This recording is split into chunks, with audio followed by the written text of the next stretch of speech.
A day in my life as a high school student. Exam day nga po namin ngayon. Wala nga po si Papa para po ihatid kami sa school, kaya magko-commute po kami. Yung isang bata naman po ay kaibigan po ni Yael. Ang pangalan niya po ay Axel. Shout out sa'yo, Axel! Habang papunta nga po kami ni Yael dun po sa Shuttlean, ay nagkita po kami ni Mami Christy. Tapos nilibre niya po kami ni Yael ng pamasahe. Kaya salamat po, Mami Christy! Shout out po sa inyo! Ito po ang first day of exam ko. Tapos binigyan po kami ni Ma'am Aya ng Lucky Charm. Kaya maraming salamat po, Ma'am Aya!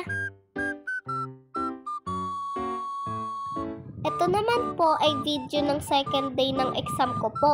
Nandun nga po ako dun sa pinakadulo. Yung malapit po sa bintana. Kaya baka hindi niyo po ako makita. Shout out sa'yo si Kenya! Ito naman po ang first day ng exam ni Yael. Tapos ito naman po ang second day. Ito naman pong video na ito ay kuha po nung September 27, which is Friday po. Meron nga pong science event yung school po namin, kung saan po lahat po ng mga model po dyan, yung mga damit po nila ay gawa po sa mga recycled things. Tulad po ng trash bag, plastic spoon, tapos marami pa pong iba. Pagkatapos nga po ng science event ay pinauwi naman po kami agad. Mga 30 minutes po kaming early before po yung totoong uwian po namin. Tapos sinundo na nga po ako nila Mama tsaka Papa. Hinihintay nga po nila ako dito po sa part na ito eh.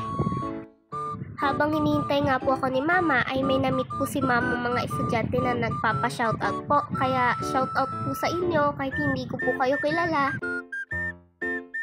Maya-maya nga po ay lumabas na nga po ako. Kasabay ko po kasi si Olvis, tapos po yung mga kaibigan niya po. Akala ko nga po hindi po ako susunduin ni Mama. Kaya yan po, sumabay po ako sa kanila. Yun lang po guys. See you on my next vlog. Vlogadag!